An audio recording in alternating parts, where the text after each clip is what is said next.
You're the average of the 5 people you spend the most time with.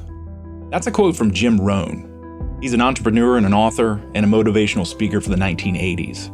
Now, he was a firm believer that people we surround ourselves with have a tremendous impact on our mindset, our behaviors, and our overall trajectory in life. Now, imagine starting life as a kid with absentee parents and surrounded by drug dealers. In most cases, that's a recipe for tragedy, but our guest today defied those odds. His name is Todd Cowles.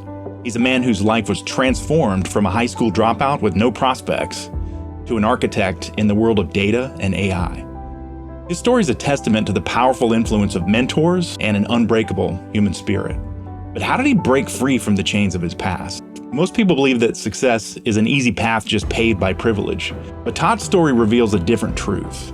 Sometimes the most profound transformations come from the darkest places. Today, we're discussing how Todd turned his life around and the vital impact of surrounding himself with good people. Todd, welcome to the show. Yeah, thank you, Todd. I was just a little mesmerized just listening to you go through that. And as my father would say, show me your friends and I'll show you your future. That's the truth. I like it, man. Yeah, so would you mind introducing yourself to our listeners? Yeah, born and raised in Grand Rapids, Michigan, lived in Indiana, Texas, Florida, Colorado, California.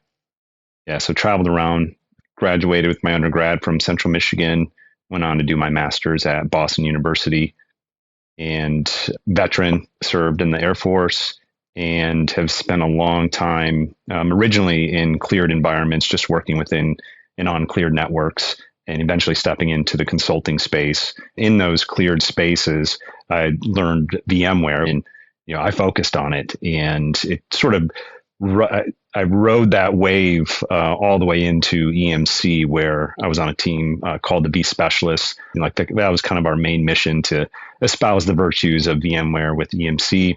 And from there, that's where you and I met when I left EMC and came to Ironbow. And then, while we were at Ironbow, there was this thing called analytics. And again, no one was really focused on it. And I had done some of that stuff at NORAD Northcom. We were using a product called Splunk, and this is before Splunk went public. Again, pretty small company, small startup. My undergrad was in sociology, but within that sociology, a lot of it was around quantitative methodology and testing, codifying questionnaires. So you go out and gather data and do questionnaires, then you codify it. And at that time, it was a product called SPSS, which IBM eventually went on to buy. And I went on to work at IBM supporting SPSS as a data scientist. And that led to, again, another piece of software that was used heavily throughout the world, so to speak, but it was not something that someone would go to school for. And this was Apache Spark. And Spark being a big data analytics processing compute engine that was open sourced by a company called Databricks. And while at IBM, I got a job at Databricks and then came to Databricks. And I've been here now for a little over 6 years. So when I started at Databricks, there were 580 people working at or having already worked at the company. I think there probably was closer to 300 to 400 people actually employed by the time that I started here. And now we're at 12,000 employees worldwide. And I've had the opportunity to, it's been crazy. I've had the opportunity to consult to some of the largest companies in the world, and still to this day get to work with them on their data and AI strategies and deploying the Databricks suite and working with other partners within the ecosystem. So it's just been this fantastic ride of from high school, flunking out of high school, fighting a lot of those demons, and then getting back in the saddle, so to speak, and continuing just try to push forward and I suppose make something of myself. Yeah, just background information here. Todd's a friend of mine, actually, and we work together at a company called Ironbow. So we both work in the tech industry, and he said a couple of things there. One is cleared spaces. That's for either federal or Department of Defense, classified environments and things like that. Those are cleared spaces. But so we got history together, man. Yeah, I dodged getting a criminal record.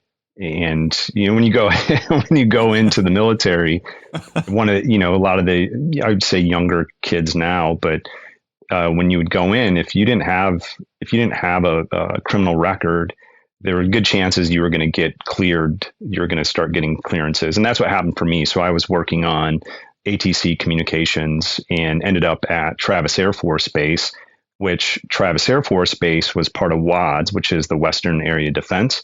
And this is post 9/11, so a year, maybe a year and a half post 9/11. And Travis was a location of F-16 launch for the entire Western seaboard. And I was part of the team that managed the communications and fiber communications for those pilots. So you had to have some specific clearances to be around F-16s, and which then, by the time I got to Iron Bow, it was, and even at EMC, because of those clearances, I was able to consult into Area 51 and work on some of the Raptor stuff. And it was an experience. It just was an experience. And I just never imagined that this is so to speak, flunky from high school would be in these situations. So you can't talk about it, but you got to see the aliens. I never saw any aliens. We were on a different side of it. A lot of the Raptor drone program stuff was beginning to originate out of that area because of Creech Air Force Base as well, which is right there. Yeah, very cool, man. Yeah, good intro. So let's just dig into the questions now. Let's talk about your childhood. So you're born in Michigan. Now, what was your earliest memory as a child? My earliest memory as a child was seeing my father smashed, standing at the entryway of our home, and my mother yelling at him, and him just kind of standing there wavering. And it was wintertime, and the lights from his Cadillac were cascading, behind him into the garage and into the entryway. And there was just this bag of clothes and toys. And my dad just, what am I supposed to do with the toys? And my mom just yelling at him and telling him to grab the bag and, get the hell out of our lives. And that really, I would say that memory is a core memory, but it really set the stage for a lot of things that were to become. And there's a cute name for kids like us in the 80s. They call them latchkey kids. There's a high degree of divorce that happened in the early 80s. And children oftentimes were sent home from school by themselves. And so they would, tie a key on a string around their neck. And that's how the latchkey name came from. So I just spent a lot of alone time. No parents. I was probably 4 or 5 at that time. Dude, I did not know this about you. I had the same thing. My parents got divorced. We were moving all over the place. I'm living up in Illinois. I'm in kindergarten, and I'm coming home like half days, and I'm coming home by myself, letting myself in and stuff. That was lonely, dude. Yeah. I remember that loneliness, bro. Yeah. And I don't think a lot of people know that kindergarten used to be a half day. You did AM kindergarten or PM kindergarten. Yeah. The bus brought me home. Yeah. Yeah. Just a lot of loneliness. We lived in an apartment, dude. And it was lonely, man. I'd all by myself in the apartment, man. Yeah. Sorry, I interrupted you. What were you saying? No, it's all right. I had an adventurous spirit. So, I'd get home and hop on my BMX bike and start exploring, go throughout the neighborhood, go hit other neighborhoods. Yeah. Yeah. That was a good part about the 80s, man. We had bikes, we had transport. We were mobile. Yeah. And I don't think human trafficking was really a concern back then. It may have been going on, but it just wasn't as much of a concern. Yeah. So now, what was your temperament as a child? High energy. I had a lot of energy. Even, this is a middle or elementary school still. And I've told my kids this story. I call it the gummy worm story, but very entrepreneurial. I would take my lunch money, and 7-Eleven would be the same thing now. Back then, they were called Magic Markets. And I'd go and buy, it was like 3 gummy worms for 10 cents. So I'd spend my $1.10 on gummy worms, and then I'd turn around and come to school that morning and sell them for 10 cents a piece, or 3 for 25 cents. And this went on for a few months until some parents, finally contacted the school and said, "Hey, my kids aren't eating lunch. they're buying gummy worms from some kid. Well, I would take that money and go buy baseball cards, which the baseball card shop was sort of kitty corner from the Magic Market. And so I just very entrepreneurial from a very young age, just kind of had that hustle.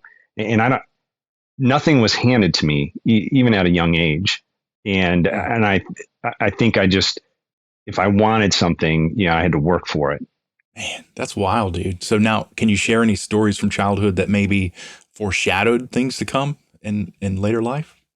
Yeah, well, that one right there, the entrepreneurial spirit. The first time I smoked marijuana was 5th grade, and Whoa, already had kids asking for marijuana by the 8th grade, and knew a couple people, older people that were in my circle that were marijuana smokers and could get marijuana. And so I started buying marijuana from them and selling marijuana. And in 5th grade? Well, by the time I started selling it in like 8th grade, but 5th grade was the first time that I smoked it. Yeah. Wow. Okay, Which, now everyone's like, so it's on every corner now, but back then it was unheard of. Oh, so, yeah, that's unheard of for the 80s. Yeah. Yeah. Yeah. And just always kind of had that hustle though, just kind of driven, I suppose, driven by money. It's changed now, still driven, but not so much from a money perspective. Right. So what was this Little Debbie snack cake heist? Yeah. So, the comment around, show me your friends and I'll show you your future. These were kids that I was getting in a lot of trouble with. And, a name they'd say be like, oh, they're juvenile delinquents. But we were more than juvenile delinquents. We were criminals. And we were drinking some vodka in a neighborhood, just walking down the street. And there was a little, so this would have been 10th grade, I believe. We were walking down the street and there was a Little Debbie snack cake straight truck sitting on this 45-degree driveway. And I said, oh, I wonder if that's unlocked. And my buddies were like, oh, it's never unlocked. We always check. And I run over there and it's not locked. And I throw it up and just cases of Little Debbie snack cakes come down upon us. So we each grab a case, we run back to his house and we steal his mom's car. We probably make 3, 4, maybe 5 trips stuffing the car with cases of Little Debbie snack cakes. This is a straight truck. Like this is the guy's delivery truck. He's expecting to go to work the following morning, delivering Little Debbie snack cakes throughout Grand Rapids. And the first trip we were making as we were walking back to his mom's house, we're like, oh, we're going to need some soda. And 2 of the guys that were with us went into a garage to steal a 12-pack of Coke that was sitting there. And the woman that lived at the house came out into the garage right then and there. And, we all took off running. Well, one of those 2 kids had already been processed through the system. So I'll get back to this in a second. We make 5 or 6 trips. Then one of the kids' older brother makes 1 trip with us, and he was 18 at the time. Mm-hmm. And so now go back to this detective. He's on the case, and it was as he shared with me when the detective was sitting at my kitchen table. That kid that had been processed led him to everyone else, and then eventually to this 18-year-old individual that was involved one time, and we ended up stealing the cost. So the cost of these Little Debbie snack cakes, $18,000 worth of Little Debbie snack cakes. I was going to say what, $50? No. Yeah. I mean, for those that don't know, Little Debbie snack cakes were 89 cents and 99 cents, for a retail price. So for that to be, $18,000 worth, you're probably thinking 30 cents a box. I don't even know how many, maybe 24 per case. I don't remember, but it's all of us got off because he was 18 and he got stuck with the restitution. And that was the closest I ever came. And I learned a valuable lesson, don't steal with your friends. If you're going to do it, do it by yourself. Somebody's going to fess up. Yeah. Loose lips sink ships, as they say. Oh man, dude, that is wild, man. That's a lot of snack cakes, though, man. It is. We do a party. Sold off a lot of them. And then I was an early porch pirate. I was stealing people's packages off their porches and I would sell it. Like I remember there was one gentleman that he worked for some corporation, but he always would get corporate gifts like to give to his customers. And I'd steal them. They'd be like mugs, Zippo lighters. That was the big score that I got, Zippo lighters. And it was maybe 200 Zippo lighters with the company's insignia on them. And I was selling them for like $10 a piece. And you're making bank, made out. dude. Yeah, made out. I'm still in high school. I'm young at that. That was maybe 8th or 9th grade at that point. Wow, dude, that is wild, man. The snack cake heist. Yeah, the snack cake heist. Yeah. So now, how was your relationship with your parents? Not good. It never was good. It never. I think because of the lack of presence in my life, they weren't there for the formative like bonding years, so to speak. Your parents divorced. My dad had a handful of different wives, and he lived on the other side of town. And my mom, she worked and would get home 7:30, 8 o'clock at night and just spent. She's got 2 kids. It just, my older sister and I, and the weekends, she was always just kind of looking for ways to get rid of us so she could have some time to herself. So it just wasn't good. I mean, I didn't have role models around me. I didn't have, there really weren't parents or anything that, I wasn't allowed in a lot of kids' homes. I was the one kid that, they wouldn't allow me in the house. And rightfully so. Stigma. Like I was kind of crazy. I was wild. Again, high energy. Something might come up missing. I might steal something. Yeah. Dude. So not good. Yeah. And that back then there was like this stigma around divorce too, in a lot of cases. Yeah. So, he's from a broken home. Watch out for that kid. So well, and it was true. And the other kids that I knew that were from broken homes, they were just as much of a degenerate as I was. Most of them. Yeah, that's rough, dude. So any happy memories from childhood? I had a lot of fun. I mean, that's a lot of excitement for a young kid to be doing that type of stuff. And no, I think even going through high school, I was, teachers, the institution, so to speak, itself expected me to fail, spoke of me in terms of failing and a failure. And I flunked out of the 10th grade and got sent to a private school and sort of had to crawl my way back. But there wasn't a whole lot of happiness when I was growing up. I think generally, though, I was a happy kid. But looking back on it now, having to work through a lot of the trauma and in that, you just look at it and it's like, man, that was not a happy experience. But I think at the core of who I am as a man, I'm a happy person. I generally don't focus on negative things. If something negative happens, it very quickly, I start looking at the silver lining, the upside. What is my next step? I don't rotate, and my internal voice doesn't really fixate on negative stuff. Right. So what were you into in high school then? Sports and stuff? Or the only time I didn't get in trouble usually was when I was playing hockey. And, that was only a few months out of the year. But even then it was, it's kind of on the Bad News Bears travel team. And it's just, it's just, there are other degenerates on the team as well. I mean, hockey wasn't as expensive as it is today. It wasn't, we traveled, but it wasn't like what travel sports are today. And, played hockey, but really just was, I think, already in a very specific path and pattern, which didn't provide for like upside, post high school. And I'm tracking. Yeah. And it's, there was a gentleman that he and I were at one another's throats, and he was another drug dealer. And after I had gotten back, I had to sign a document with the assistant principal, who had been my principal since middle school. So he'd known me for a long time at this point. Yeah. My dad brought me in there, and his name was Mr. Blackford. And Mr. Blackford says, "Okay, Todd, I've known you for a very long time, and I expect a lot out of you. And the drugs, the fighting, all the previous stuff, that's done now. It's done. You sign this document, it's done. Yes, sir. Yeah, absolutely. And what I learned was you have to create a good cover story if you're going to do that stuff.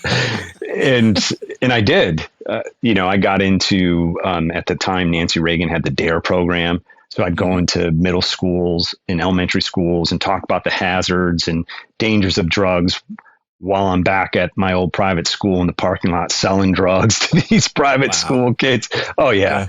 Yeah. It just, you build a better cover story. I delivered pizzas and I delivered, drugs as I'm out, driving around pizzas. So I had money because I worked, but I always had a lot more money than, what I'd be making from the, delivering, schlepping pizzas. So you're like, hey, that's Parmesan cheese. I mean, what? Yeah. It's oregano. I mean, yeah. Yeah. And it just, I think you learn a lot. I think that's one of the things about life is that sometimes you have to build somewhat of a chameleon type character to get through stuff, whatever the reasons may be, whether it's trauma, whether it's, people don't believe in you. Back to the story with this fellow drug dealer, I thought, and then I come back to school on that first day and he rounds the corner. And this is a school. So there's an entirely separate freshman wing, sophomore, juniors, and seniors are in their own separate high school. So a lot of students, I think there's 500 or 600 kids that graduated in my class. And he rounds the corner and I just think to myself, all right, well, this is it. Like I have no problem. I have no problem fighting, none whatsoever. And I got into a lot of fights as a kid. And I handed a friend of mine was walking with me and I took my backpack off and handed it to him. I was like, here we go. And the first thing he did was he stuck his hand out, which really threw me off. And he just said, Todd, I want you to know there's no static between us. I want you to come meet this lady, Jay, for a leadership seminar she's putting on. She runs the United Way program here at the school. She's the volunteer coordinator. I really think you should meet her and check out what she's doing. And I did. And that, really opened up my eyes.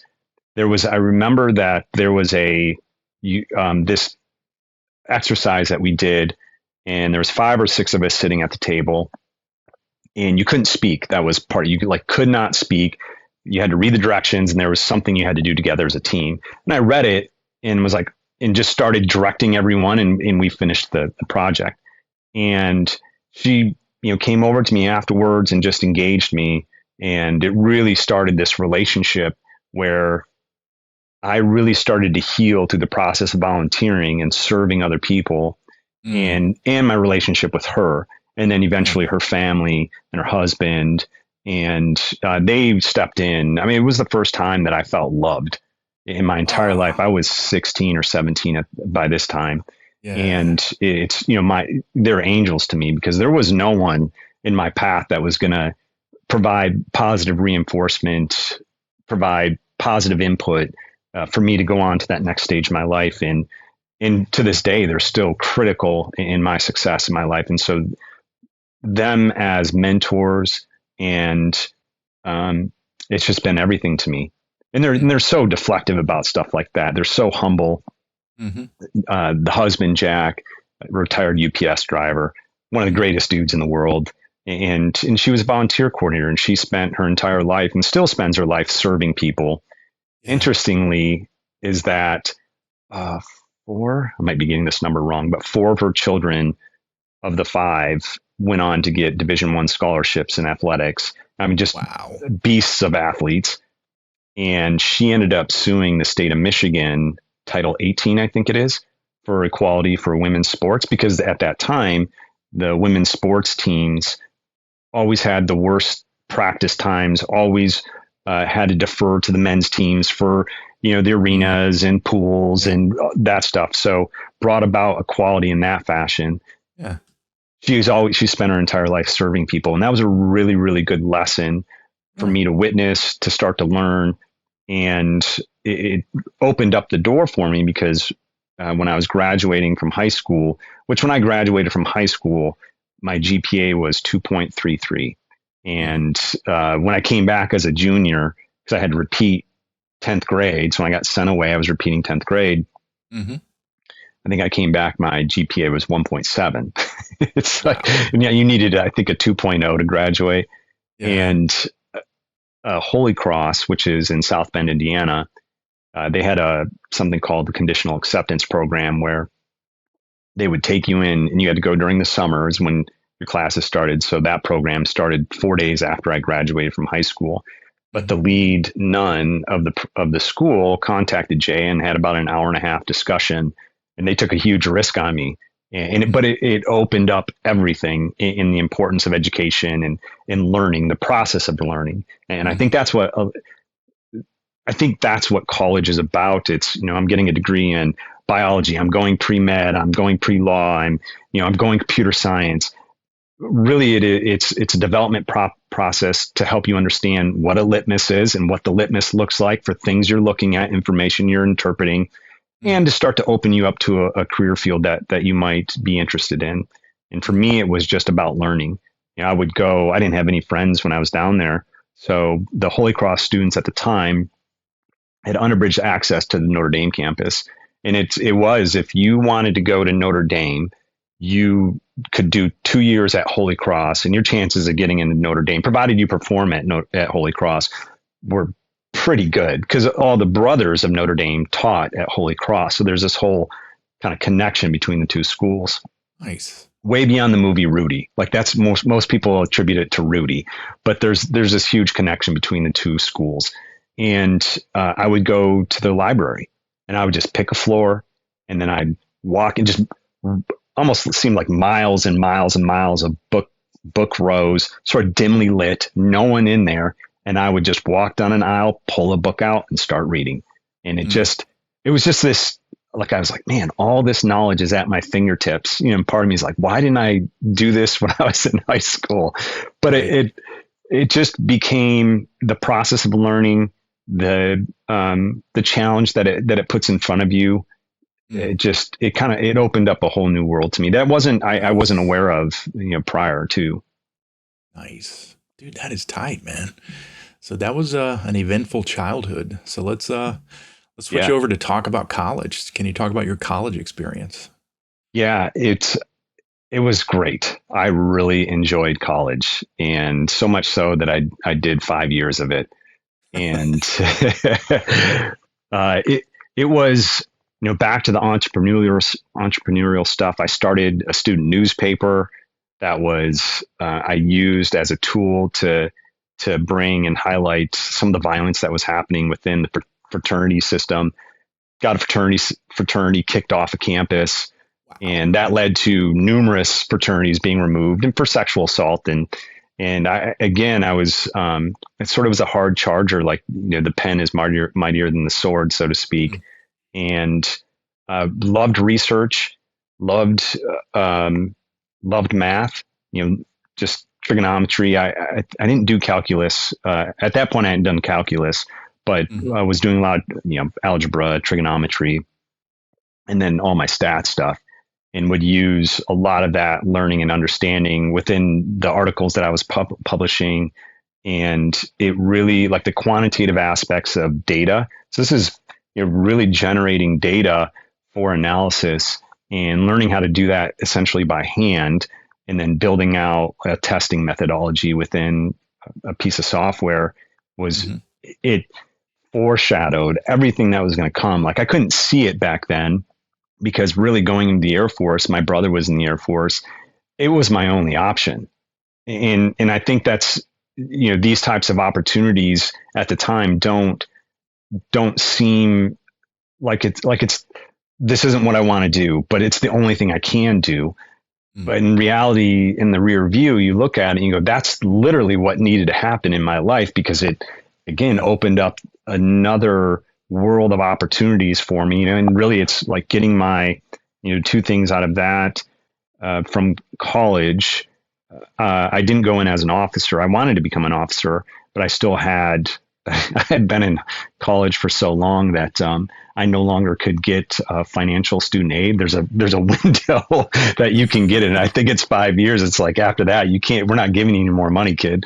Right. And I was able, the Air Force, the program that I was going into, because I had pretty much all electives left to get my college degree, the Air Force program that I was going into was going to take up most of those. I had to take one class, like a 300 level writing class that I was able to do essentially online when I was out in California.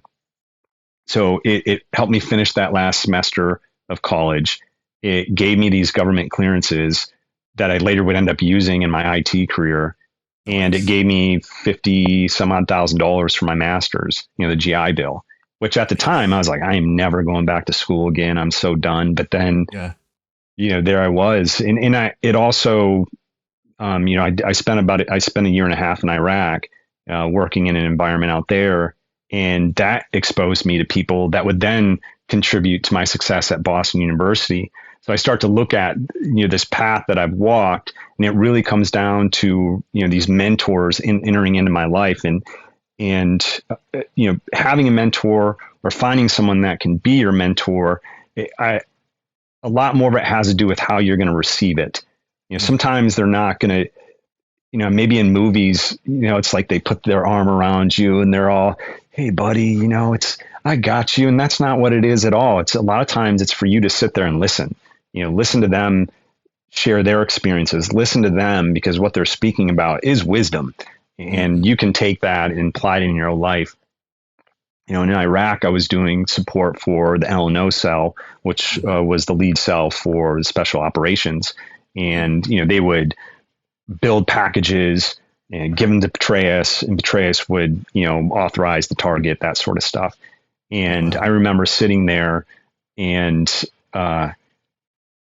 Colonel Miller was his name. He had applied for his first star, and I'm sitting next to him, and I come in, and these guys were great. And I didn't do anything high speed for them. I ran, I ran the movie servers because I worked in the server room. I ran the movie servers. So I kind of was a big deal because I was the one that would move it around the network from scans and all this stuff, and then be able to give access and provision access to people. So these guys are going out far out into FOBs, and they don't have anything other than movies and email. And I was able to solve a couple problems from them around that. And so it endeared me to them, and I ended up living with them, and it was just great. It was that aspect of Iraq was different. And it really, not everyone had that experience. Wow. But he gets his letter from Congress, and he's like, do you want to open it? I was like, okay. And I sat there, and the general, this is the guy that put in colonel for his first star? At the time. Yeah. He put in for his first star. And he's asking you, do you want to open this letter for me? Yeah. Wow. Yeah. That's cool, man. Yeah. And I just said, congratulations, sir. You're Brigadier Select. And he went on to get, I don't know if he ended up, he went on to Lieutenant General in the Spec Ops arena. Yeah. I don't know if he got his third. Wow. But that relationship, now I graduated from Central Michigan with like a 2.7. Again, not stellar studies, nothing spectacular. Hey, C's get degrees, baby. This is true, but they don't get you into grad school. And he wrote my letter of recommendation to Boston University. So now you have 2 or 3 star writing your letter of recommendation, to a program at BU. And it was all online, but this is 2015. Online schools were not what they are today. And I do have to highlight the BU program. It was not for the faint of heart. I remember one class, one of the quantitative methodologies class, which is calculus, graduate level calculus. I mean, calculus is calculus, but that's hard, at a graduate level. And I was way over my ski tips, but there was 30 or 40 students at the start. There was like 11, after the second week, it went down even more. And it just, it was one of those get rid of the kids that can't hack it or whatever classes. But it's, again, I look at that and it's just like, these people have been put into my life and to open up doors, and I've learned a lot from them, and I'm indebted to them. And it's just, again, just this dropout druggie from Kentwood, Michigan, that here I am, 3-star general writing my letter of recommendation to BU. Like this was not supposed to be my life, but it is my life. And it's a life I manufactured. And I think that's really important to call out, is that though doors can open for you, you have to be receptive to those doors opening, and you have to recognize it, that they're opening, and have the courage to step through them. And it's still, even today, my career at Databricks, it's always having the courage to step through the threshold, to take on the responsibility of, I consult to McDonald's. I've been consulting to them now for a couple of years and working with a lot of their teams, Molson Coors, Sheets, our DoD side of the house. I got hired in to support our DoD team. But, having the courage to step into that threshold, there's a lot of times I don't know the answers. I just don't know. But having the responsibility, for yourself, and having the courage to step in thinking that I am going to find the answer. I don't have the answer right now, but I will find the answer. And I think it's that type of attitude can carry you. It can carry you a long way, because it goes back to like your thirst for knowledge, your thirst for understanding. It falls back into those trappings that you're going to spend the time to understand the problem properly. You're going to spend the time to seek out the necessary resources. And if you need help, you solicit that help. Yeah. A lot of people, what I've seen in the tech industry is a lot of people, they get presented with something and then they say, oh, I can't do it because I need to go get a month's worth of training. So that's what they ask their boss for. And then it's like, no, then they just go find someone that'll do it. That'll learn on their own and stuff. So you got to take the initiative, man. But my first manager left behind. My first manager at Databricks, he, again, there was 300 or 400 people at the company at that time. And there was something, I don't remember what it was, but I just said, man, I don't really know. I don't even know where to start. And he just said to me, if not you, who? Yes. I said, I'll figure it out. And I did. I eventually did. And you have to be okay with not knowing. There's my colleagues. These are individuals that have PhDs, they have masters, they're the cream of the crop when it comes to data and AI. And just being around them I don't view myself that way. I view them that way. And a lot of times I'm in listen mode because they're really smart. And I'd rather listen and learn than, I just think that's a good position to be in. I had a colleague when I first started, I was talking to him, and I said, what were you doing before you came here? He goes, oh, I was an astrophysicist. I was like, what? He goes, well, I was in academia teaching, astrophysics. And I just thought, wow. Were you like a rocket scientist? He goes, actually, I was a rocket surgeon. Yeah. And so here he is working in the same role that I am at Databricks. Yeah. And, that really opened my eyes to the company and what we were doing and the mission set and things we were achieving. And it speaks to really back to Apache Spark and what Apache Spark was doing before Databricks became Databricks. It was solving a huge issue within the data and AI, or data and analytics space and processing of big data. Dude, that's tight, man. So let's close out the thing on Iraq. So you talked about the good experiences, but any negatives coming out of Iraq? Oh, yeah. Yeah. I spent years, and I want to be clear that I never went outside the wire. But Camp Victory, at least there in Baghdad, was really big. It was like 5 or 6 bases. Camp Victory was Saddam Hussein's palace in the surrounding vicinity. But then there was like Stryker, and I can't remember the names of the others, but those were kind of on a perimeter, and we got attacked a lot. And so I got the nickname Flash Gordon. I just always seemed to be out in the open when we would be getting attacked. And one day I was walking home with my manager. He was 5 or 6 steps ahead of me, and we started taking incoming. I was carrying a work laptop with me, and the zipper, was at the end. He was on my left side, and I had it slung over my shoulder this way, and I just shot past him to get to a bunker.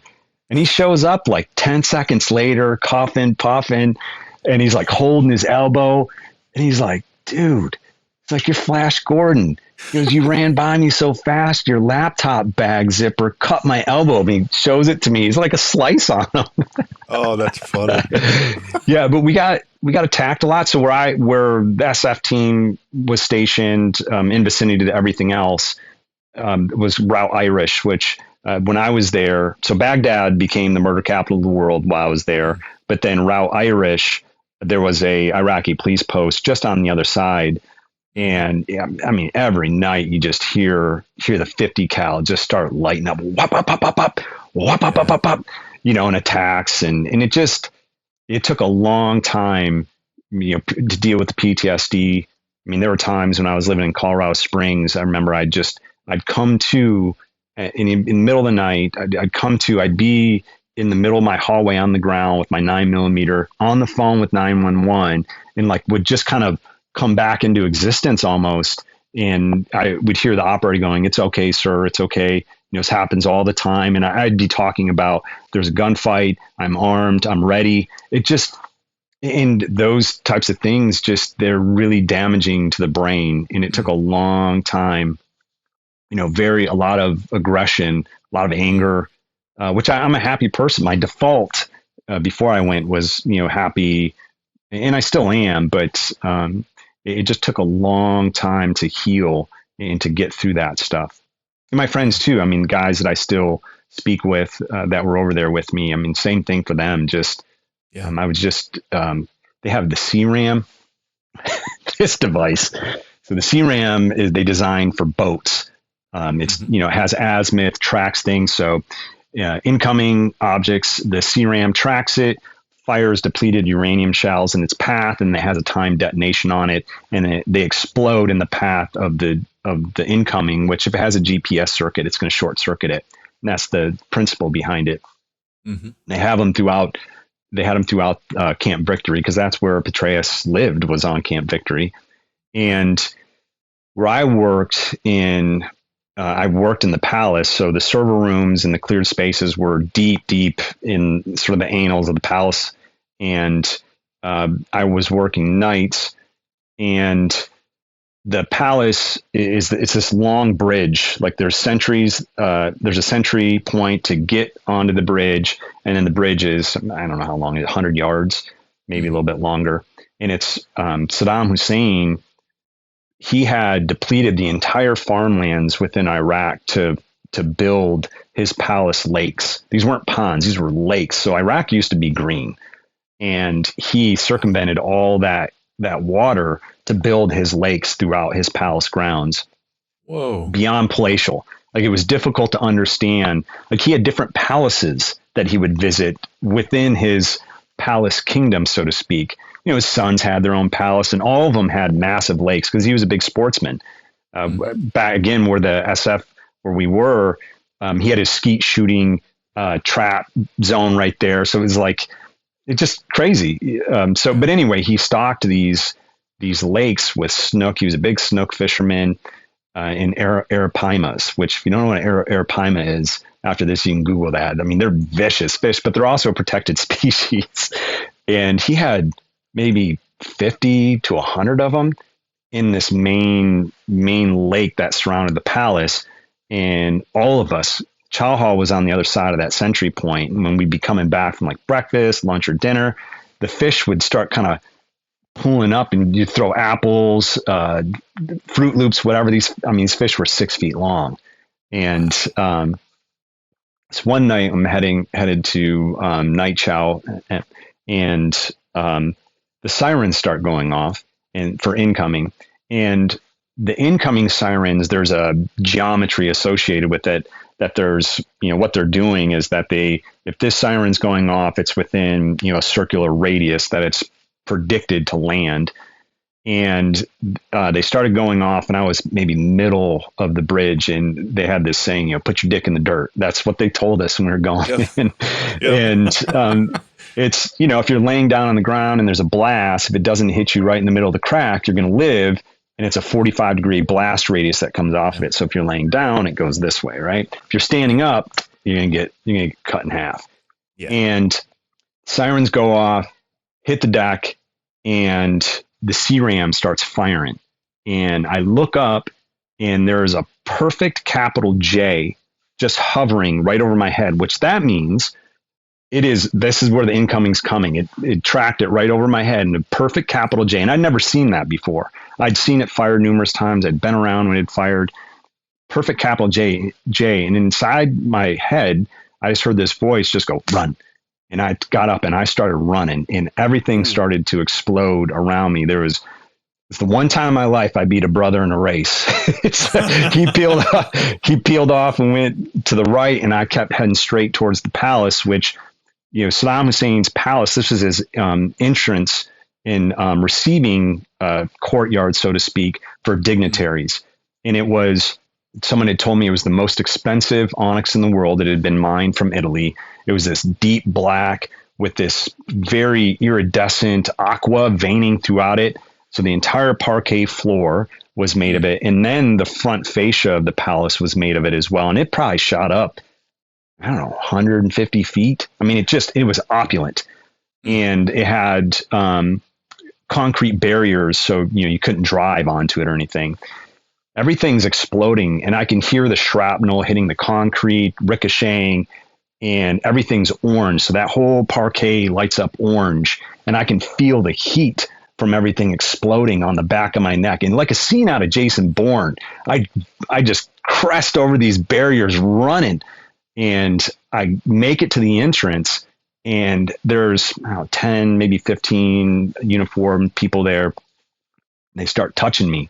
And there was this Filipino Marine, it was maybe 5'6", 5'7". He just puts his hand on my chest and he says, "God is with you." And I said, wow. I know. Yeah. And I just said, I know. And it really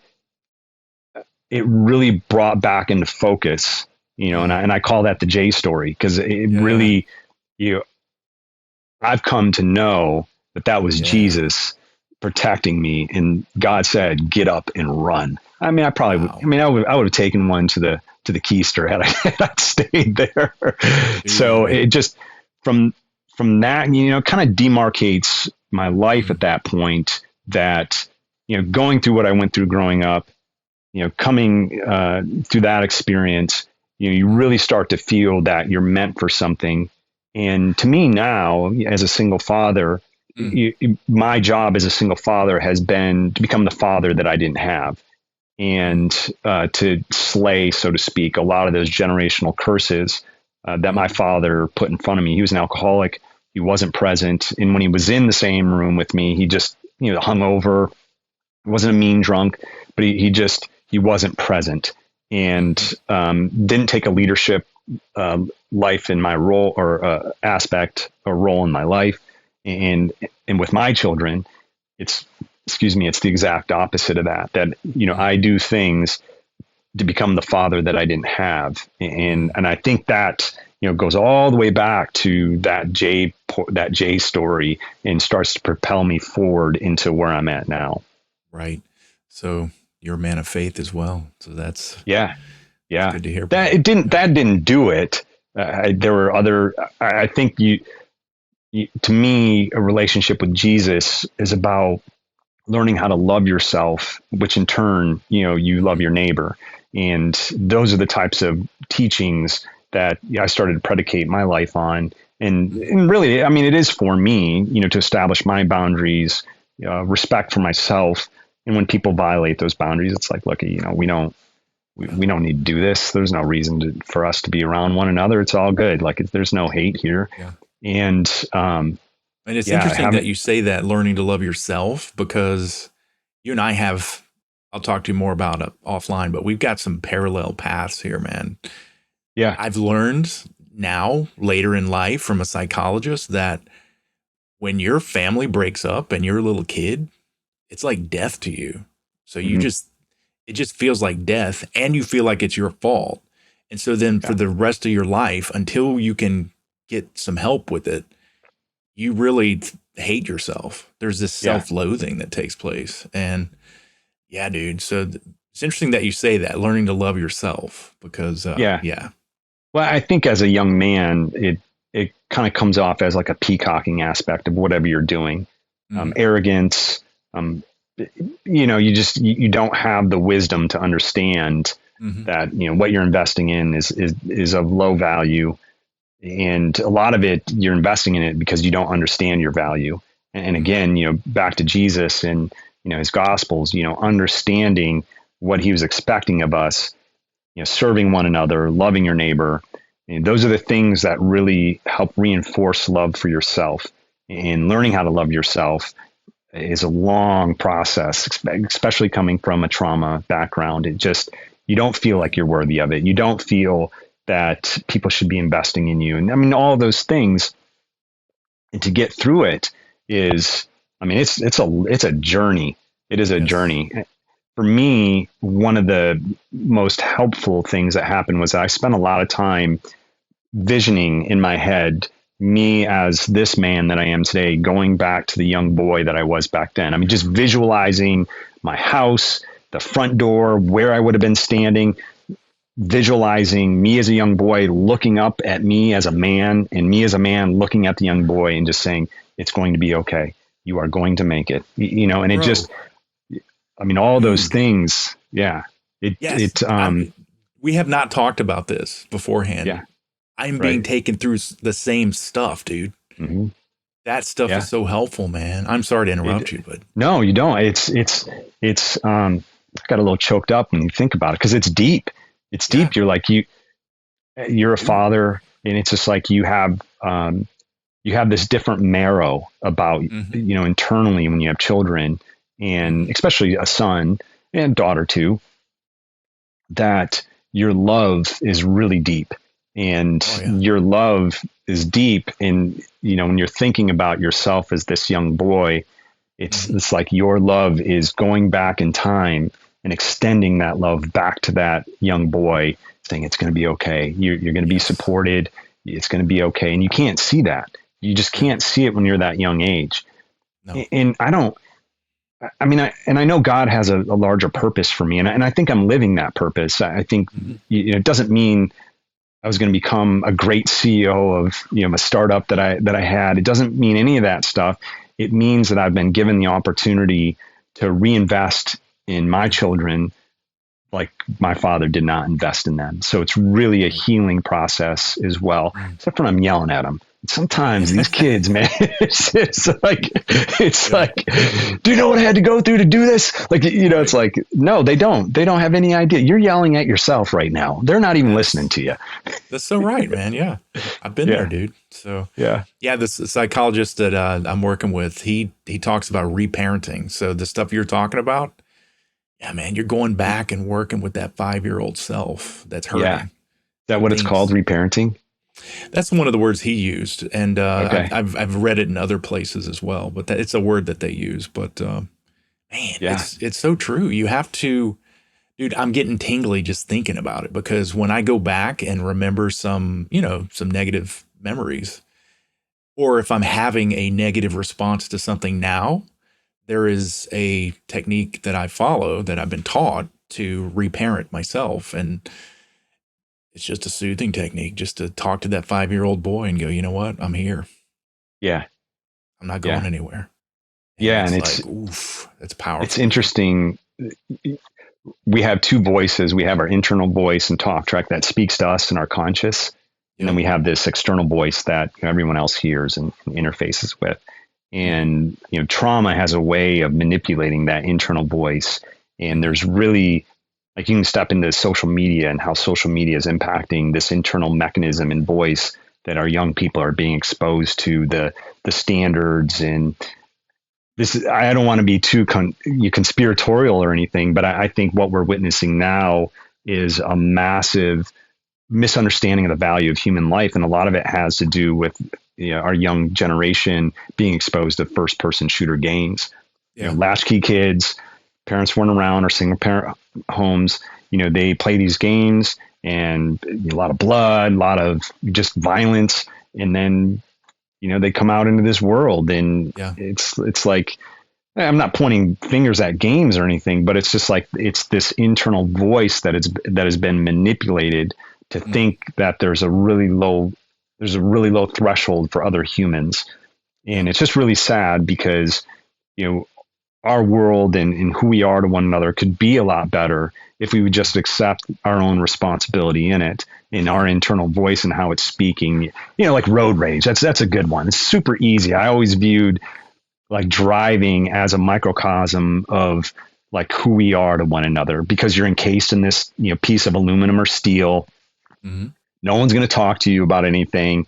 But if you want to express your anger towards another person, you can cut them off, you can speed up, you can tailgate them, you can be really aggressive. And it's like, this isn't who we are. Like this is not how we should be towards one another. We should hold the door open for one another. We should look at one another in the eyes and say, hello, or good morning, or good after. How's your day going? This is who we really are at the core. And for me, it goes back to believing in Jesus, that he wants us to love one another, and from that, those things flow. It's just a general communal respect towards one another. Yeah. And I've recognized, man, that if I had not had intervention, getting some help, it would have been easy for me to just, here's what happens. You're hurting, you hate yourself, there's this self-loathing. And then over time, you get so tired of feeling those negative feelings.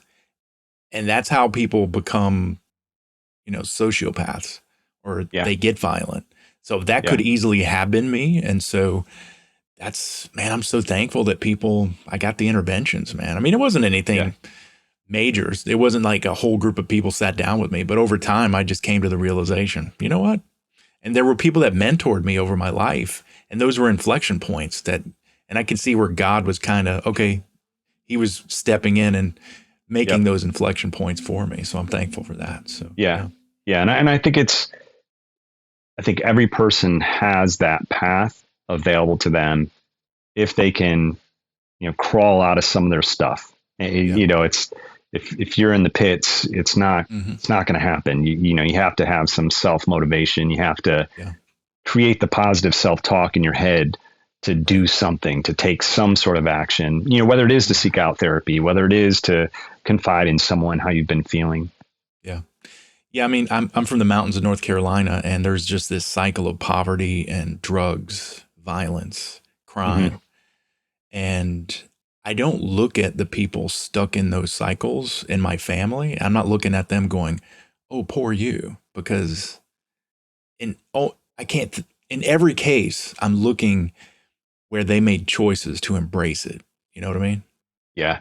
And it's like, and I don't hate them. I'm not mad at them, and I'm not looking down at them, because I'm thankful, because there were people that came alongside and put their arm around me and just said, you know what? Hey, bud. And there's just a few words, and that was an inflection point.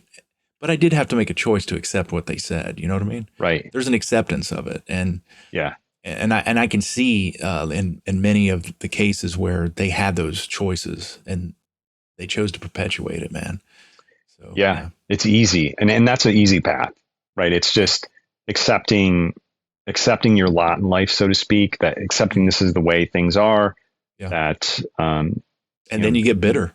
And that's when a lot of them turn to crime, because once you're embittered and you feel entitled, this has been taken from me. Right. It's easy then to commit crimes to get what you want. So, and you can, that could have been me, man. Yeah. I can justify all kinds of bad behavior. So, Yeah. And I think it's why I'm so grateful for the position I'm in now, is that, nothing was handed to me. And there was a time where I felt I was owed. There was a time where I felt entitled, so to speak, like I'm owed this, but I don't anymore.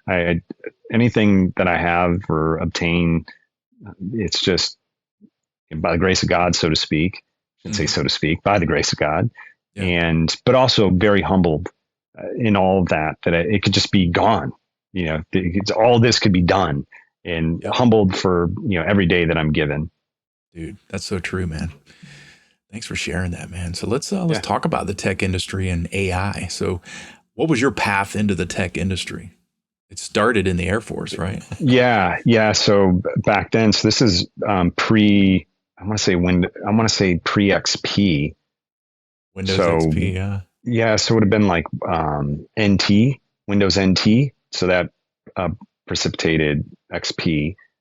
And there really weren't a dedicated support help desk really wasn't that infrastructure in play. And the career field that I was in, they ended up oftentimes having to deal with that because there's no one else to call. And it really exposed me. I was like, oh, like I fixed a couple things. Like I had done, I just kind of, I think I had like a Windows DOS book that I was reading, and there's just some issues. And I was like, and it just, I was like, oh, this is kind of cool. Mm-hmm. And, it took a long time, but I got my XP certifications. Mm-hmm. That's actually what got me my job in Iraq. So I got my Cisco certification, my CCNA, and then my XP certification. And that got me into Iraq working at the help desk. And while I was working at the help desk, I was studying for my VMware certification and my Microsoft Exchange certification. And this is all the email stuff was virtualized over there. A lot of stuff was virtualized. And all of a sudden I had these certs and no one else had these certs. So they promoted me into, managing the virtualized Exchange, which then gave me access, to support some other teams and do some cool stuff with virtualization. And that led on to my job at NORA Northcom. And from NORA Northcom, I went to EMC and was doing VMware. So really it started at the help desk, learning the help desk, dealing with file servers. I remember this general, like his file servers fell off his desktop somehow. And he came out and he was like, who here can help me get my file servers back? These other help desk folks are like, I gotta get up, they're like, I gotta get up out of here. And I was like, I can help you, sir. I didn't know what I was doing. I didn't know what the problem was, but I looked at it and I was like, man, I said, sir, I think they have to be re-added, but I don't have the admin privileges to do that. Let me go get someone that can do that. And I went and found a sergeant that was back there. And I said, hey, so the general needs these file servers added back to his desktop. I don't have the privileges to do that. Can you take a look at it? He's like, yeah. He goes back and he fixes it. He's like, thanks, man. I was like, thank you. Well, that's tight. That opened up the door. Like, I've been talking about, like, you have to recognize opportunity when it's in front of you and don't be scared of it. Even if you don't know. I didn't know. I was like, oof, this one, I don't want to delete anything here. I better go get someone, which is fine. But having that initiative, so that really opened up IT and the world of IT for me, which is really different now than it is today. And AI is an extension of a lot of the stuff I had already been doing, being at IBM and being a data scientist and, just working with models. And back then we're not talking anything extensive. I did have a deep learning class at BU. So I had exposure to, forward and back propagation networks and had an understanding of AI and machine learning, and then was using it in my job at IBM. And it just sort of grew. Like all of a sudden it was here, but we were always kind of in the periphery of it, so to speak. And now it's proliferated across everything. I think the one thing that I've really recognized is that a lot of these organizations that I'm working with, they're not as far along with it as one would anticipate. Like what you see in the market, like AI is taking over everything and it's getting rid of jobs. And that might be happening. Like I know IBM got rid of like 91% of their HR staff because of AI. Amazon, I believe, is getting ready to do that. Meta just laid off a bunch of this whole AI team. Maybe it is part of that. I'm not in those rooms to make those decisions. So it's just sort of conjecture if I say it is because of AI. But what I am seeing, and even in my own role, is AI becomes a force multiplier. Yes. I can build an entire end-to-end ML or data ML and AI ops framework with models and ingestion of data and the front-end app to deliver it to like a market space or consumers in less than 2 or 3 days with AI. Wow. What used to take me a month, I can now do in about 2 to 3 days. And I do have projects where I'm working with customers where we'll talk about, hey, we wanted to do this. Like, okay, next day, here you are. They're like, what? And I tell them, like, you really need to be using AI in what you're doing. And I've always had this thought that if you're not working towards consulting yourself out of a job, you're doing a disservice to your customer. They shouldn't I've said the need me. exact same thing. Yes. Yeah. They shouldn't Yeah. need me in a couple of years. Like I should evolve into something more or something different. Right. And they should be able to do this. My dad would say to me, be fully prepared to reinvent yourself every 3 to 5 years. And I think it's very true. What I was doing at Databricks just a year ago is stark contrast to what I'm doing now in relationship to how I'm consulting the customers and how we're working together. And it's just been, it's good. I can't remember all these switches and options and it's just like having AI. Like I do think you have to understand coding. You do have to have a background in it. So people that are like, you don't need to go to school for it anymore. Like, yes, you do. Yes, you do.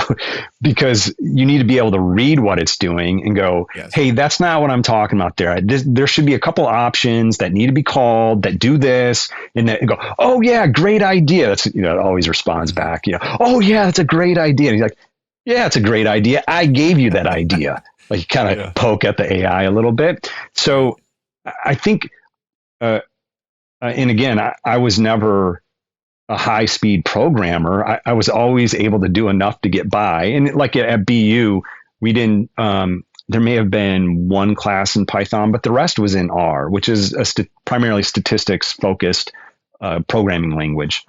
Mm-hmm. The rest of the world, the real world, they're using Python, or Java or something, but they're not using R. It's kind of an inside joke, for a lot of us now. It's like when I see R, I'm like, oh, an old R user. It's so good to see you. And they're like, oh, ha, ha, ha, ha. That's so funny. But it really becomes this force multiplier for yourself in how you're understanding your work in the code. And I think for like working at Databricks, that is, I mean, we've been like, even our like monikers and like our hype video from 5 years ago, we talk about data and AI before the entire AI hype curve started, all this stuff. But even like with a company at Databricks, I think what's so great is that I have the room to do it. There's not this expectation that now because I'm using AI, I should become everything and everything to anyone all the time. It's like it's almost ingrained in a cultural perspective that you need the room and space to work with it, to let it breathe, to cycle, to fail, to, and it's, I've said, like, I should put my experience at Databricks in context, that I was hired at Databricks and my manager, so my daughter hadn't been born yet, and she was going to be born like within a couple weeks. And I said, well, I'm getting ready to go on paternity leave here at IBM. He goes, no. We'll hire you at Databricks and we'll put you on paternity leave. I said, time out. Whoa. I'm going to quit IBM. You're going to hire me, the next day and put me on paternity leave? He goes, yeah. And that's what happened. I started my career at Databricks on paternity leave, being able to spend, day in, day out with my newborn daughter, which I didn't get that type of experience with my son because I was in the thick of my master's. It was really, I was doing a family, doing your master's, working full time at IBM. There was a lot, but Databricks really afforded me this opportunity to do that. And so now fast forward 6+ years, and my experience in corporate America and my relationship with Databricks is all positive. Yeah, there's days that I'm like, man, this is some garbage, some hot garbage right here. But I know that when my career here is done, I will look back on it. And I know you've been around these people because, a lot of them were coming from companies we were supporting at IBM. They bemoaned, they hated their company, couldn't wait to retire. Even now when they're retired, they just bash these companies. And I don't have that experience. That's not going to be my experience. It's become a very positive experience. And I don't have anything negative really to say about it. And I'm sure there's negative things that happen, but it's also, like I was saying, just giving me this great opportunity to learn in this space, sort of on the job training. A lot of times we don't know. Even the rocket scientists that work here, they're like, I don't know. And you'll watch what they do. And then all of a sudden it'll work. You're like, of course, it's the rocket scientist that figured it out. Nice. I call them rocket surgeons. So yeah. So Man. I'm now at the company that's, tip of the spear of doing these things. And I'm fortunate enough to have customers that want to do those things, because a lot of them get stuck in the minutia of still dealing with their data. That's the other thing about AI.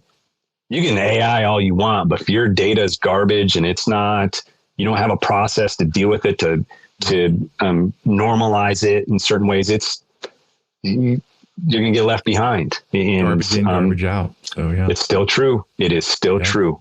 Still true. So, I mean, AI is a tool. And so, I don't know, from what I've seen, this is an age-old thing that I've seen in the tech industry. It's like people don't want to share their knowledge, generally speaking, because they're afraid that they're going to become obsolete or they'll be replaced.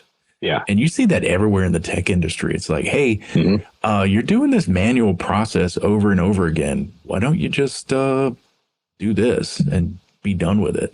And they're like, well, they won't need me. I mean, I've literally heard people say that. And it's just like, dude, go do more fun stuff. Get rid of that. Stop doing the manual stuff and, just knock this out, put a process in place, and then move on to more fun things, Right. So that's and I think it helps do that. It's, you're like crafting synthetic data sets to test things. It's, that used to take me a couple of days. Now it's, a minute, and 1,000 rows of data will be created. It's just efficiency across the board on everything you do.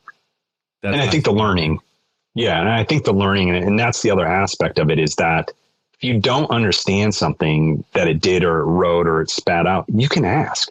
Yeah, I see you're doing this here. Can you help me understand, why the brackets are right there like that, and the definition, why it's calling it this way, and it'll tell you. And so it's really becomes this it's this interactive process that you get to learn. Like like on the job training really is on the job training. And if you can get excited about those things, if you can, as I've already shared, I just love learning. So it's right up my alley. It's like, oh, I didn't know that's why it did that. Right. But it also, like, I don't have to remember. Like, my favorite one is like we write our data into like a Spark data frame or a PySpark data frame. And I just like typing, hey, here's the location of my data. Please write it out into a Spark data frame into the console, and it'll be like, I'll just hit it because I can never remember. It's like, oh yeah, you write the option there for, or write it to a Delta table. And oh yeah, I forget. It's like, that's the stuff I'm happy to forget, because it's like, this is the stuff it should do. When I say, write this to a Delta table, here's where I want it written. It should just write the code and write it for me. And so I just really like, it's great. And it's funny sometimes because I'll see, like, I do get stupid. I'm getting dumbed down a little bit in some areas too, because it'll like throw a schema mismatch. And I'm like, oh, I forgot the merge schema option. It's like you forget these things too. And it's like, hey, fix this error. And it's like, so I think things like that, even like the troubleshooting with your code it's just been great. It's just nice. Yeah. That's tight, man. Yeah. So what are some of the skills or tactics maybe you've leveraged here in the professional corporate world that others could benefit from? I think learning how to speak publicly and having a certain degree of confidence. And when one of the greatest classes that I've ever taken, it was Speak America, taught by a gentleman by the name of Bart Queen, and the V specialist. Same class, dude. Yes. I brought it to Ironbow. Thanks, Ironbow. Yeah. Yeah. Good stuff, dude. They EMC brought him in, and one of the tactics he taught us was to, aside from crafting your presentation, you should never have more than 3 bullets on any slide. Everyone never more than 3 bullets. Should never speak more than 2 minutes on any given slide. Mm-hmm. And really remember that you're presenting for everyone on the other side of you. You're not presenting for yourself. You're there, as their honorary presenter, and you should treat it as such. Their time is valuable. Yes. But one of the ways that you can get through some of the jitters is, aside from rehearsing, like, I always memorize my presentations. And I think you saw it one time at Ironbow when the presentation went belly up. It's like, I didn't even skip a beat. I was like, oh, it doesn't matter. And I just kind of started talking to and finished out the presentation. It's happened in front of generals before, all this stuff. So I think memorizing your talk track is never a bad thing, but you can take a piece of paper and draw eyes on it and put them throughout the wall that you're going to be facing when you're rehearsing your presentation. And you make eye contact with those pieces of paper because, Bart talked about this, like, I think he called it the machine gun spray. You just, when you're presenting, you just words. Yeah. Yes. Like, and that really is helpful and it's impactful. Like, you make eye contact with someone in a crowd when you're speaking, and you're now speaking to them. And obviously you don't want to do a death gaze into their soul. Right. But, it just really helps prepare you to become confident when you're speaking and presenting. And I think professionally, it's somewhat of a lost skill, lost art. It's some people are really good at it. Some people are like, oh gosh, I got to listen to this they just, their slides are voluminous. There's a bunch of stuff on it. You're just like, oh gosh. So I think, dude, yes. Yeah. I think learning how to speak publicly and being okay with those jitters, because I still get jitters when I present. Oh yeah. I think being grateful. Yeah. I think just being grateful every day that you wake up, that you're just given this opportunity to work with customers. I'm in this career field where I get to work with customers. So I get the opportunity to work with them. And there's this other company and entity that's paying me to do this. And it just really is it's just a positive, I think having a positive attitude towards your work. I used to have a friend that he would bash his corporation, and I was on the opposite side of that. I really didn't bash the company I worked for. I was humbled and grateful for the job and opportunity. Right. But he said, I'll never give my life to a company. And that stuck with me because there's a huge portion of your life that is work, and your work does become your life. Mm-hmm. Whether you want it, one wants to accept that or not, there's going to be a huge section of your life that is going to revolve around work. So you should make it count. You should make it matter. Why would you want to spend 8-10 hours a day, serving a corporation and not like it? And I get it. Like, there's some evilness in corporations. I'm not focused on those things. It's like, you can't control that. You can control you can control how you think and your outlook and what you're going to do for that day to serve that company. And again, it's not like a slave master relationship. It's that there's a transfer of monies that you're receiving to do this.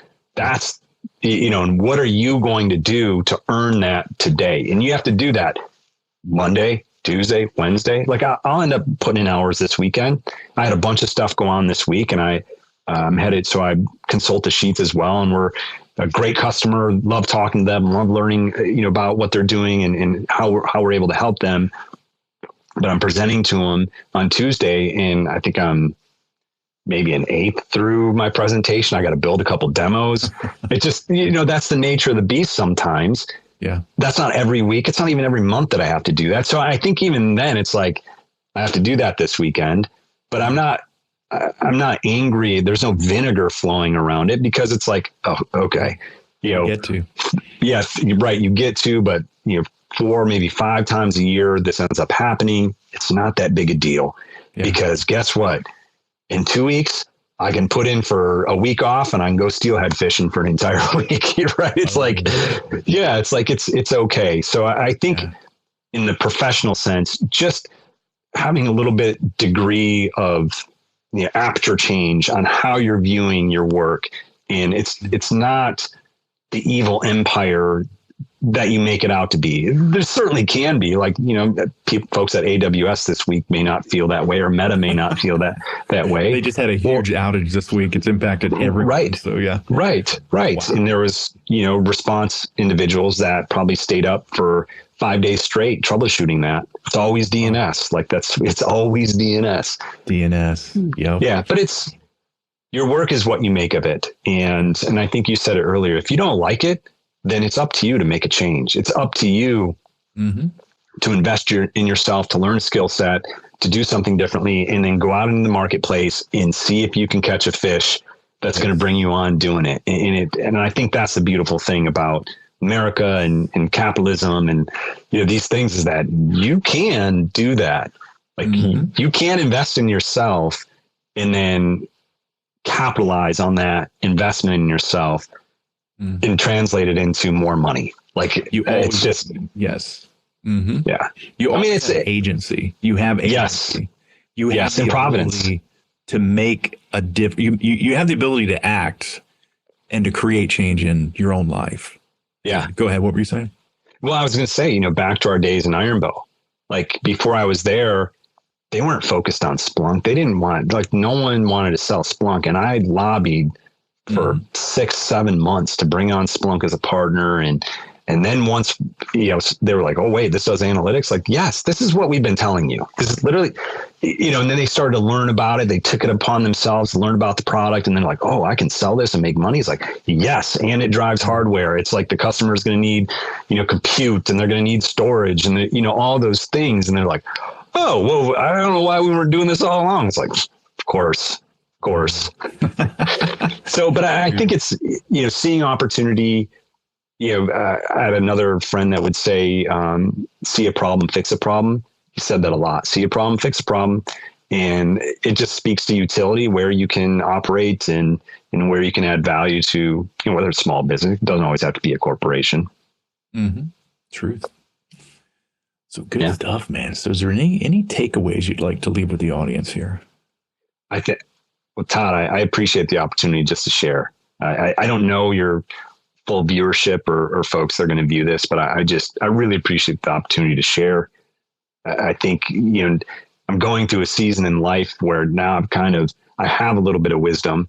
Like I've seen a lot of stuff, and the opportunity to share, the opportunity just to have a conversation around this stuff, it's been a great opportunity. I really appreciate it. I'm really glad you're doing this. I think it's a cool platform. I think what you're doing is great. Thanks. Yeah. You're speaking to people in midlife, and we're just sharing what we're going through and helping one another out. So dude, I'm enjoying the conversations. It's just good, man, just to meet with people like you and man, it's meaningful for me it's taking a step back and looking at life and going, and then we get resonance from one another. And it's like, yeah, that's right, man. Yeah. So that's pay dirt for me, man. Just the conversations at a minimum. And then, I enjoy the tech aspects of it. But yeah.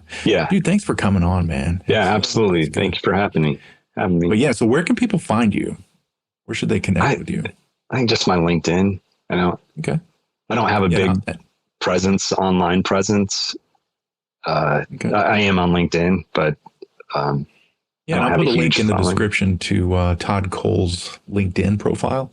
It's Todd Cowles, but we'll put a link there. Okay. Yeah, there is another Todd Cowles out west, so I'm not that one. Yeah, he sells like you. So yeah, he sells like electronic button equipment or something like that, like control systems or something like that. Yeah. But yeah, it's been great. I really appreciate it, Todd. Yeah, man, it's been good. So my takeaway here, I keep going back to this quote, man, from Robert Louis Stevenson. He said, "Life's not a matter of holding good cards, but of playing a poor hand well." And brother, you're one of those dudes that did that, man. Thank you. Didn't have the best start in life, but you made the best of what you were given, man. And mentors, dude. I'm just so thankful for the people when I was growing up. Grade school, middle school, high school, adults that didn't have to. And I was not a kid that people wanted to be around because I was a bit of a jerk. And dude, these mentors, people that saw me and was like, this kid needs some help. And they just came alongside, man. And those were inflection points. Yeah. And I can look back now and see that. And so the message I would say to younger people, if you're facing that bitterness and if you just feel like, man, life is against me, that's not the case. And you need to find a way to see the good. And that may be seeking out a mentor, an older person that's been there, done that, somebody that you want to be like, and just get with them and just talk to them. Don't ask them, will you mentor me? Because that's going to, that'll make people feel weird. But right. if someone asked me that, I'd be like, I don't want to mess this up. Right. But, yeah, just seek people out, man. Just have those conversations. And because the relationships, man, that really helps us. And those are inflection points. It's all about the relationship. So yeah, I agree. Good stuff. I agree. Brother. Yeah. Thanks for coming. coming. It's good talking to you. Yeah, you're welcome. So Thanks for inviting me. If you enjoyed the episode, please consider leaving a review and share it with your friends. And until next time, we'll see you on the path.